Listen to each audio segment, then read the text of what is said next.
Donc, tu vois, on va rester sur une interview extrêmement alignée et puis, et puis intuitive. Donc, je répète, comme j'ai dit hier pour Isabelle, je ne sais absolument pas les réponses que tu vas donner.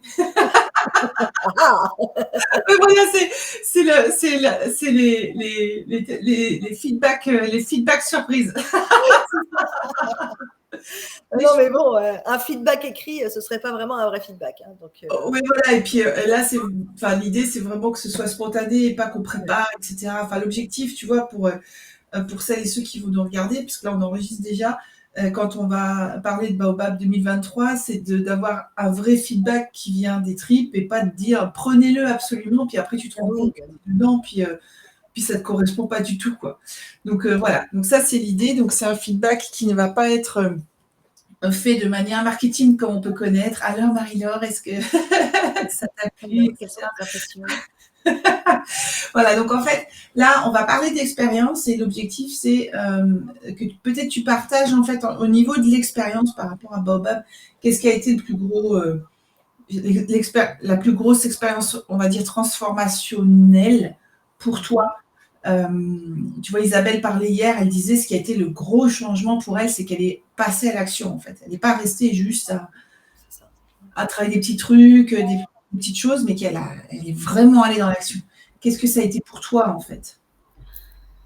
Pour moi, ce qui a été le plus transformationnel, ça a été effectivement de bien saisir les moments où j'ai ma casquette de coach, donc où je travaille dans mon entreprise, et le moment où j'ai ma casquette d'entrepreneur, donc le moment où je travaille pour mon entreprise. Et de bien faire la différence entre ces deux séquences et de bien faire et de bien. Le plus transformationnel pour moi, ça a été de vraiment visuellement savoir au jour le jour les moments où je travaille pour mon entreprise et les moments où je travaille dans mon entreprise en tant que coach ou ça peut être en tant que n'importe quoi. Et pour ça, ça a été vraiment transformationnel. Même si c'est quelque chose qu'on a en tête, même si c'est quelque chose qu'on sait intuitivement qu'il faut bien qu'à un moment, tu fasses ta compta et qu'il faut bien qu'à un moment, tu fasses du marketing, avoir semaine après semaine un moment dédié ou des moments dédiés où tu sais que tu vas le faire, pour moi, en tout cas pour moi, ça a été quelque chose de, comment dire, une espèce d'apaisement. Tu vois ce que je veux dire? Oui. Savoir à l'avance que les choses, je les ai organisées, je les ai programmées et que du coup, les moments où je doute, les moments où, parce qu'il y a toujours des moments où tu doutes ou des moments où ça ne va pas, je me réfère à mon planning, je sais quoi faire. Je n'ai pas besoin de flipper, de me dire ah mais qu'est-ce que je devrais faire, qui je dois appeler, pourquoi, comment. Non, c'est écrit. Je sais ce que je vais faire. Et ça, pour moi, c'était la vraie révolution. C'est se lever le matin en disant je sais ce que je vais faire. Je dis bien pour mon entreprise. Hein. Je sais ce que je vais faire dans mon entreprise. Je sais quel est mon métier. C'est pas là, c'est pas ça. Mais pour développer mon entreprise, je sais ce matin très exactement ce que je vais faire. Je rebondis sur ce que tu dis. Moi, Marie-Laure, quand on démarre le coaching, c'est pour ça d'ailleurs que j'ai créé Baobab. Je me suis rendu compte que les coachs, en fait, ils ont beaucoup d'ambition, beaucoup de choses qu'ils veulent mettre en place. Et en fait, il manque cette casquette d'entrepreneur.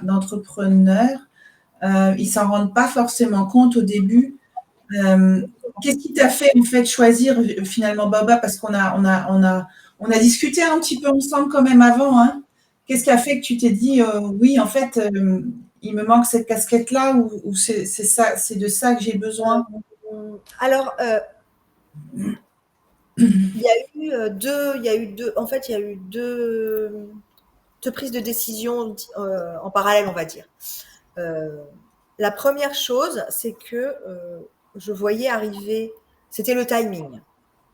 C'est-à-dire que je voyais arriver l'été et je savais pertinemment que si je n'étais pas très, très ferme avec moi-même, je pourrais très bien laisser passer juin, juillet, août d'accord, et me retrouver le 1er septembre en me disant « Ah, bah maintenant, je vais développer mon entreprise ». Et je voyais arriver, en fait, si tu veux, je voyais le truc en me disant « C'est pas possible ». Parce que le 1er septembre, tout le monde va être déjà à fond les ballons sur des tas de projets. Et si je me dis, ben, je commence le 1er septembre, ben, le 31 décembre, j'aurais rien fait.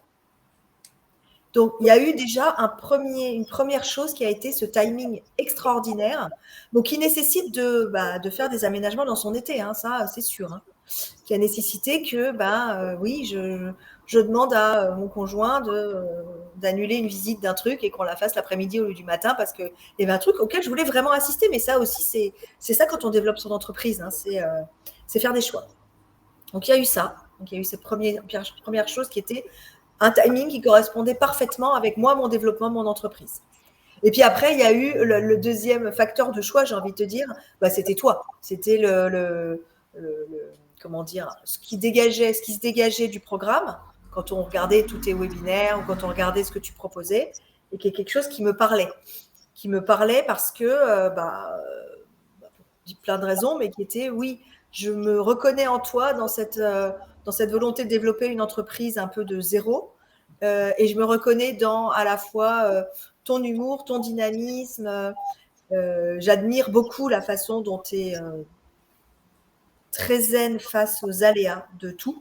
Ça, c'est quelque chose que je vais retenir parce que vraiment, c'est vraiment quelque chose auquel j'aspire, d'être très adaptable comme ça. C'est quelque chose que j'ai beaucoup, beaucoup développé dans mon... Je suis partie de très peu adaptable à beaucoup plus adaptable. Et ça, j'en suis assez fière, en fait. Mais toi, tu es vraiment, pour moi, le symbole de l'adaptabilité, quoi. Donc, vraiment, c'est fou. Moi, je le vois, en fait. Je t'ai vu faire, je t'ai vu vis-à-vis de nous quand on était... Je me suis dit, à un moment, elle va en avoir marre, quoi, en fait, qu'on puisse pas, qu'on répète, qu'on redemande, qu'on ne sait pas quoi. Bon, l'adaptabilité fait de femme, quoi. J'adore. Il y a quelque chose tu vois, qui transparaissait un peu et qui me parlait beaucoup. Voilà, donc j'ai retrouvé en toi quelque chose qui me parlait dans la façon de développer une entreprise, à la fois dans la gaieté et dans le cœur, tu vois, cette connexion à ce à quoi on est aligné, cette connexion à ce qu'on veut faire de notre entreprise, comment on veut se développer et avec qui on veut travailler. Donc il y avait à la fois ça. Et à côté, ce dynamisme, ce pragmatisme qui aussi me caractérise. Parce que je peux être à la fois, je pense que pour ça, voilà, ça me correspondait bien parce qu'il y a ces deux facettes. Il y a, à la fois,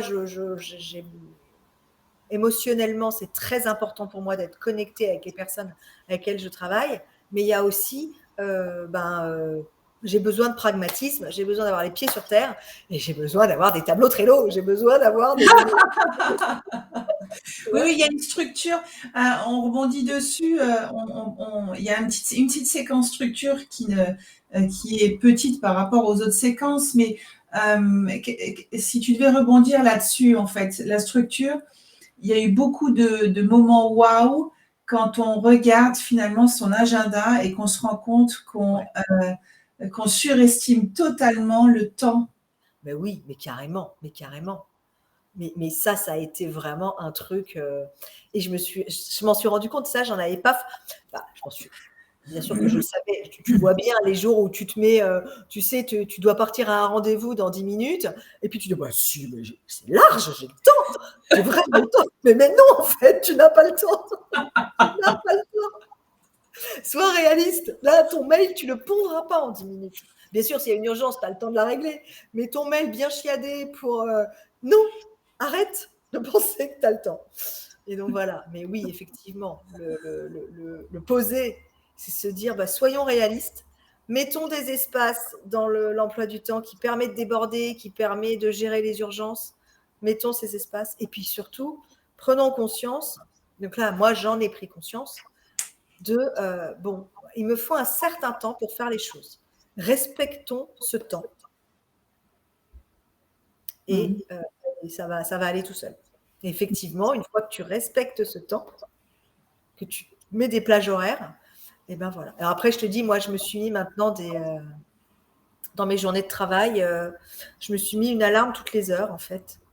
Parce que parfois, quand tu es dans un flow de quelque chose, notamment quand tu es dans un flow d'écriture ou dans un flow de… le temps passe tellement vite. Et du coup, moi, si ça sonne, je dis, tiens, je sais qu'il y a 1 heure qui est passée. Est-ce que j'ai une activité qui est prévue maintenant ou est-ce que je peux déborder? Mais je le fais en conscience. Je peux déborder, je peux décaler d'autres activités, mais je le fais en connaissance de cause. Donc voilà, moi c'est mon… C'est pas de la passivité, hein. Ouais, c'est ça. Est-ce que tu penses alors que ce travail-là, tu vois, on a travaillé 10 semaines de manière intensive. Est-ce que tu penses que c'est peut-être une question qui a une réponse qui est logique, mais est-ce que tu penses que c'est un travail absolument nécessaire? Alors, je peux répondre que pour moi, mais oui. Alors, ce qui est sûr, c'est que tout ce qu'on a visité pendant les 10 semaines, de la vision de c'est absolument nécessaire, de la vision, de la mission, enfin je dévoile pas tout parce que après les gens ils n'auront plus de surprise, mais tout ce qu'on a expérimenté pendant les 10 semaines sont nécessaires. Et après chacun épuise. Moi il y a des choses par exemple sur la structuration de quelle entreprise créer. Moi la mienne a été déjà créée.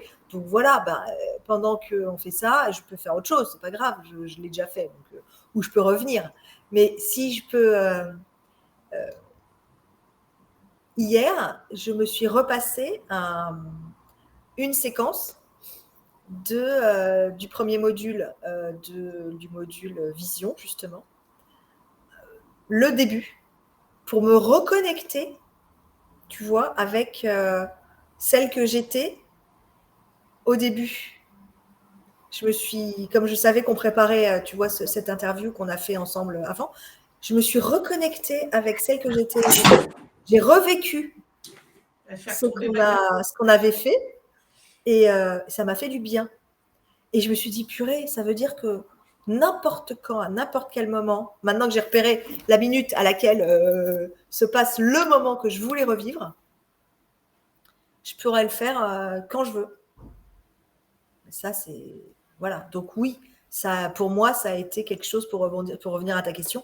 Oui, pour moi, ces 10 semaines, elles ont été nécessaires et elles ont tout changé. Je n'aurais jamais fait ce que j'ai fait en termes de communication sur ce que je suis. Je ne l'aurais jamais fait. Pour ça, je te dois beaucoup plus. Tu vois, là, vraiment, c'est le cœur qui parle. Je te dois beaucoup plus que ce que j'ai payé. Ouais, merci beaucoup. Merci beaucoup. Oui, en fait, je voulais pas influencer ta réponse parce que c'est ce que j'ai remarqué en fait, que ce travail sur la vision et la mission, il est pas assez préparé en fait. On prend pas de temps. Quand est-ce qu'on se prend du temps quand on crée son business pour se donner 8 semaines de off pour aller creuser, pour aller chercher dans les tripes? Jamais, jamais, jamais. Alors que c'est ça qui porte après sur le long terme. Quand on travaille le grit, hein, on voit ça. Est-ce que tu sens effectivement, et ce sera ma dernière question, est-ce que tu sens qu'effectivement, le fait d'avoir travaillé, te connecter à ces choses qui sont plus grandes en fait que toi, ça t'aide à tenir dans le temps? Ça m'aide à tenir un cap surtout. Ça m'aide à tenir le cap qui est… Alors, je vais être, tu vois… si je me suis reconnectée hier, si j'ai éprouvé le besoin de me reconnecter hier, c'est parce que j'étais pas très à l'aise avec l'idée d'être interviewée. Tu vois, je me sentais… je disais, mais est-ce que c'est vraiment ça dont j'ai envie? Est-ce que j'ai vraiment envie de me montrer? Est-ce que c'est vraiment aligné avec, tu vois, avec ce pourquoi j'ai fait ça? Et oui, la réponse était oui. Donc j'ai oublié ce que tu m'as demandé du coup. Mais cet alignement, oui, il est nécessaire d'aller le chercher, d'aller le trouver.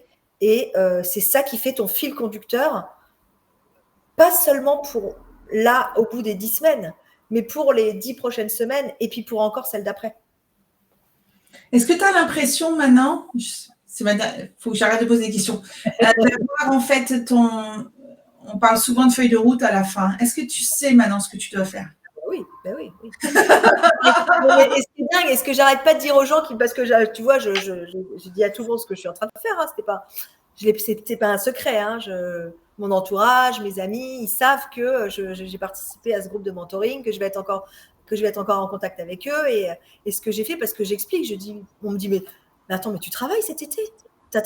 Mais pourquoi tu travailles? Parce que je dois développer mon entreprise et j'ai pris ce truc justement pour m'accompagner à développer mon entreprise. Et donc oui, c'est plus que nécessaire. C'est plus que nécessaire. Et maintenant, tu sais ce que tu as à faire. D'ailleurs, je sais ce que j'ai à faire. Et maintenant, je sais ce que j'ai à faire. Et voilà. Et je sais ce que j'ai à faire maintenant et dans les mois qui viennent. Et ça, c'est génial. Wow. J'ai ma feuille de route qui est prête. Ouais. Merci beaucoup. Merci beaucoup, Marie-Laure, pour ton témoignage. Merci à toi. Moi, je te souhaite une bonne continuation. De toute façon, nous restons en contact. Oui. Parce que quand on crée des liens comme ça, ça ne s'arrête pas. Non, exactement. À bientôt. Merci, Marie-Laure. Merci à toi, Corinne.